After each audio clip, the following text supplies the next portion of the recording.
अगर आप नेचुरली लीन हैं, एक्टिव फील करते हैं, स्टैमिना अच्छा है, डाइजेशन नॉर्मल है और रिपोर्ट्स भी हेल्दी हैं, तो सिर्फ सोसाइटी के टॉन्ट्स की वजह से वेट गेन करना जरूरी नहीं है। प्रॉब्लम तब है जब थिननेस के साथ weakness, poor appetite, low stamina, frequent illness, muscle loss, fatigue या पुअर रिकवरी भी आ रही है। और यही लोग सबसे बड़ी गलती करते हैं, वेट गेन का नाम पर कुछ भी खाने लग जाते हैं। Pizza, burger, fried snacks, sweets, packet shakes और मास गेनर्स। फिर वेट तो बढ़ता ही है पर हेल्थ खराब हो जाती है। सिर्फ पेट बाहर आता है, डाइजेशन खराब होती है, फैटी लिवर का रिस्क बढ़ता है और बॉडी अंदर से वीक हो जाती है, बाहर से मोटी। मैं हूं डॉक्टर शुभम बच्चा, एक सीनियर गैस्ट्रोएंटरोलॉजिस्ट और हेपेटोलॉजिस्ट, और इस वीडियो में हम वेट गेन को ज्यादा खा लो के लेवल पर नहीं, प्रॉपर साइंस के लेवल पर समझेंगे। हेल्दी वेट गेन का क्या मतलब होता है? मसल मास बढ़ना चाहिए, स्ट्रेंथ इंप्रूव होनी चाहिए, एपेटाइट बेटर होनी चाहिए, डाइजेशन स्ट्रांग होना चाहिए और बॉडी को कैलोरी सरप्लस के साथ साथ सही न्यूट्रिएंट्स मिलने चाहिए। आपको बस वेट नहीं बढ़ाना, आपको हेल्दी वेट बढ़ाना है, क्योंकि अगर कैलोरीज गलत सोर्स से आ रही हैं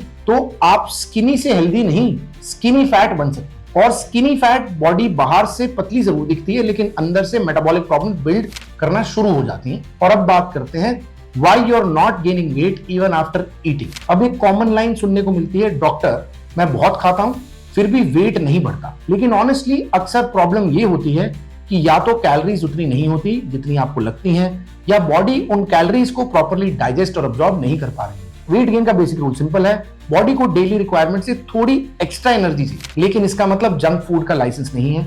एक्स्ट्रा कैलोरीज अगर fried snacks, sugar, cold drinks और मास गेनर से आएंगी तो मसल नहीं बेली फैट बढ़ेगा। दूसरा रीजन होता है पुअर डाइजेशन। अगर आपको bloating, loose motions, acidity, IBS type symptoms, early fullness या एपेटाइट लो है तो ज्यादा खाना सोल्यूशन नहीं है। पहले गट हेल्थ को इंप्रूव करना पड़ेगा, क्योंकि खाना प्लेट में जाना इनफ नहीं है, बॉडी में अब्सॉर्ब होना बहुत जरूरी है। तीसरा रीजन है low protein and no muscle stimulus. सिर्फ राइस, रोटी, पोटैटो और स्वीट्स खाने से वेट बढ़ सकता है लेकिन हेल्दी शेप नहीं बनेगी।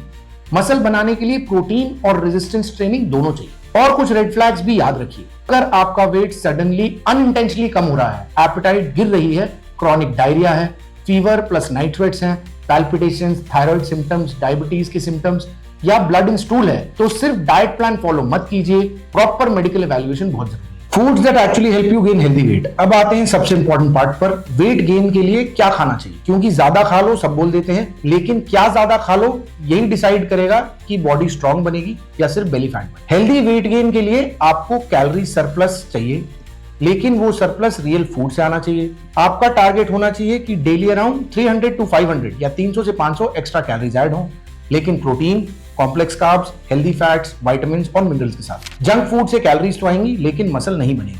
सबसे पहला पावरफुल कॉम्बिनेशन है मिल्क विद ओट्स, दलिया या खीर टाइप मील्स। मिल्क में केसीन और वे प्रोटीन दोनों होते हैं। वे फास्ट डाइजेस्ट होता है और मसल रिपेयर को सपोर्ट करता है, जबकि केसीन स्लो डाइजेस्ट होता है और बॉडी को लंबे समय तक अमाइनो एसिड्स देता है। जब मिल्क के साथ ओट्स या दलिया ऐड करते हैं तो complex carbohydrates, B vitamins, magnesium और फाइबर भी मिलता है। इससे एक बैलेंस्ड हाई कैलोरी मील बन जाती है जो ब्रेकफास्ट के लिए आइडियल है।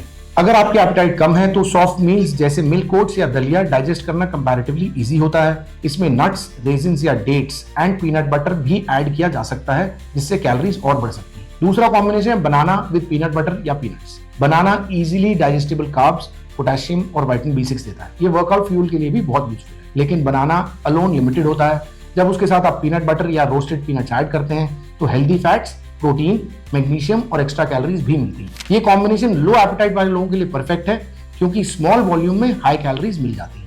लेकिन एक वार्निंग समझिए, पीनट बटर में एडेड शुगर और हाइड्रोजनेटेड ऑयल्स नहीं होने चाहिए। Simple roasted peanut butter best है। तीसरा ग्रुप है paneer, curd, lassi and Greek yoghurt. Paneer vegetarian weight gain के लिए एक्सीलेंट फूड है, क्योंकि ये आपको प्रोटीन और फैट्स दोनों देता है। प्रोटीन मसल रिपेयर के लिए जरूरी है और फैट्स कैलोरी ऐड करने के लिए। कर्ड और ग्रीक योगर्ट डाइजेशन फ्रेंडली हो सकते हैं, क्योंकि ये गट के लिए हेल्दी बैक्टीरिया को सपोर्ट करता है। अगर आपका गट हेल्दी होगा तो अब्जॉर्प्शन न्यूट्रिएंट्स की बेटर होगी। लस्सी या छाछ को मील के साथ यूज कर सकते हैं, लेकिन शुगर लोडेड लस्सी को डेली हेल्थ ड्रिंक मत बनाइए। वेट गेन का मतलब शुगर गेन नहीं होता। फोर्थ इंपॉर्टेंट फूड कॉम्बिनेशन है राइस, रोटी एंड दाल। बहुत लोग वेट गेन के चक्कर में सिर्फ प्रोटीन के पीछे भागते रहते हैं, लेकिन कार्ब्स भी इंपॉर्टेंट है। कार्बोहाइड्रेट्स मसल ग्लाइकोजन को रिफिल करते हैं, ट्रेनिंग एनर्जी देती है और कैलोरी सरप्लस अचीव करना इजियर बनाता है। लंच में राइस प्लस रोटी प्लस दाल प्लस सब्जी प्लस घी के बैलेंस प्लेट से हेल्दी वेट गेन के लिए काफी प्रैक्टिकल ऑप्शन बन जाता है। लंच को हैवीएस्ट मील रखना यूजफुल होता है क्योंकि दिन में डाइजेशन और एक्टिविटी दोनों बेटर होती है। अब बात करते हैं चना, राजमा, लोबिया, ब्लैक उड़द दाल और लेंटिल्स की। ये foods protein, carbs, fibre, iron, magnesium और पोटेशियम का बहुत अच्छा कॉम्बिनेशन है। वेजिटेरियन लोगों के लिए मसल बिल्डिंग डाइट का बेस बन सकते हैं। ब्लैक उड़द दाल स्पेशली कैलोरी डेंस और प्रोटीन रिच होती है, लेकिन लेग्यूम्स हैवी हो सकते हैं, इसलिए सोक करके अच्छे से कुक करके जीरा, हींग, जिंजर के साथ लेना डाइजेशन के लिए बेटर ऑप्शन है। वेट गेन में फूड का डाइजेस्ट होना उतना इंपॉर्टेंट है जितना फूड खाना। नॉन वेजिटेरियन लोगों के लिए एग्स, चिकन, फिश बहुत ही स्ट्रॉन्ग ऑप्शन है। एग्स एक हाई क्वालिटी प्रोटीन है जिसमें 9 के 9 एसेंशियल अमीनो एसिड होते हैं। विटामिन B12, कोलिन और हेल्दी फैट्स का भी बहुत तगड़ा कॉम्बिनेशन है। चिकन लीन प्रोटीन देता है जो मसल बिल्डिंग के लिए बहुत यूजफुल है। फिश प्रोटीन के साथ साथ ओमेगा 3 फैटी एसिड भी देती है जो इन्फ्लेमेशन को रिड्यूस करने में और मसल रिकवरी में भी बहुत अच्छी सपोर्ट देती है। अगर आप रेजिस्टेंस ट्रेनिंग कर रहे हैं तो प्रोटीन क्वालिटी मैटर करती है और एनिमल प्रोटीन्स की अमीनो एसिड प्रोफाइल कंप्लीट होती है। इसमें 9 के 9 एसेंशियल अमीनो एसिड होते हैं। अब आते हैं नट्स, सीड्स और dry fruits. Almonds, walnuts, cashews, pumpkin seeds, sesame seeds, resins और डेट्स ये छोटे छोटे फूड्स कैलोरी डेंस होते हैं। इनमें हेल्दी फैट्स, मिनरल्स, एंटीऑक्सीडेंट्स और माइक्रोन्यूट्रिएंट्स मिलते हैं। अगर आपकी एपेटाइट कम है तो एक हैंडफुल नट्स या ड्राई फ्रूट मिक्स करके कैलोरी बढ़ाने का बहुत अच्छा तरीका है। अगर आपकी एपेटाइट कम है तो एक मुट्ठी में नट्स और ड्राई फ्रूट्स को मिक्स कर लेना बहुत इजी ऑप्शन है, लेकिन पोर्शन कंट्रोल इंपॉर्टेंट है वरना डाइजेशन हैवी हो सकती है। पोटैटोज और स्वीट पोटैटोज को भी इग्नोर मत कीजिए। Boiled potato, sweet potato, potato curd chaat और आलू पराठा ये कॉम्प्लेक्स कार्ब्स और कैलोरीज प्रोवाइड करते हैं। वर्कआउट करने वाले लोगों के लिए ये ग्लाइकोजन रिफिल करने में यूजफुल होते हैं, लेकिन आपके फ्रेंच फ्राइज और चिप्स को पोटैटो का हेल्दी फॉर्म समझना बहुत बड़ी गलती है। सेम फूड का कुकिंग मेथड उसका इंपैक्ट बदल देता है। हेल्दी फैट्स वेट गेन में गेम चेंजर होते हैं।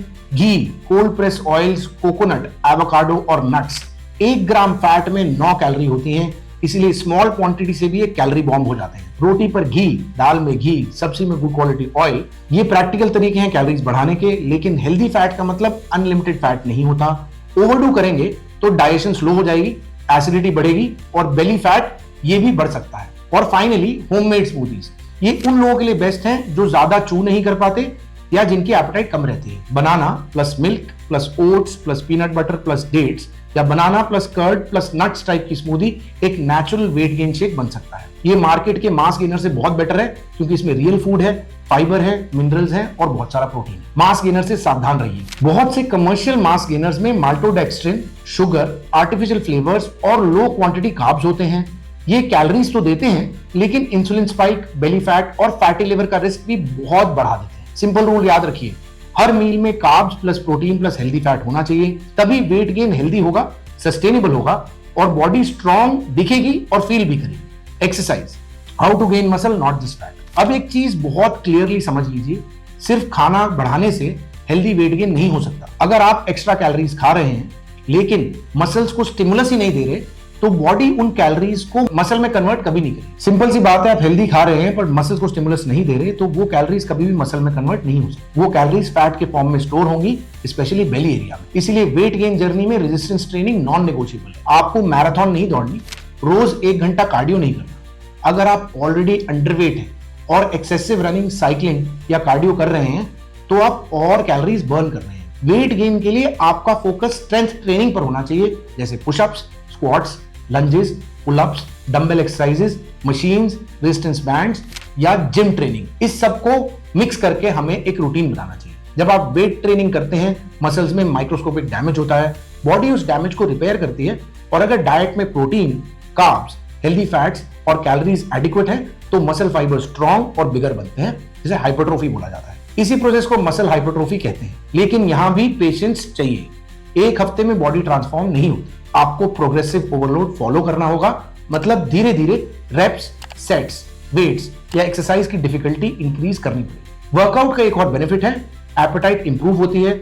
बहुत पतले लोग बोलते हैं डॉक्टर भूख ही नहीं लगती। स्ट्रेंथ ट्रेनिंग बॉडी को सिग्नल देती है कि रिकवरी के लिए न्यूट्रिशन चाहिए, इससे हंगर नेचुरली इंप्रूव होती है। सिंपल टारगेट रखिए, हफ्ते में 3 से 4 दिन स्ट्रेंथ ट्रेनिंग करिए 30 to 45 मिनट्स तक। वर्कआउट के बाद प्रोटीन प्लस कार्ब्स का मील लीजिए, जैसे eggs with roti, paneer sandwich, dal rice, chicken rice या बनाना पीनट स्मूदी। अब practical full day weight gain routine. अब सवाल आता है, डॉक्टर थ्योरी तो समझ आ गई लेकिन पूरे दिन में क्या खाऊं? सबसे पहले एक बात समझिए, हेल्दी वेट गेन किसी एक सुपरफूड से नहीं हो सकता। ये पूरे दिन के न्यूट्रिशन का रिजल्ट होता है।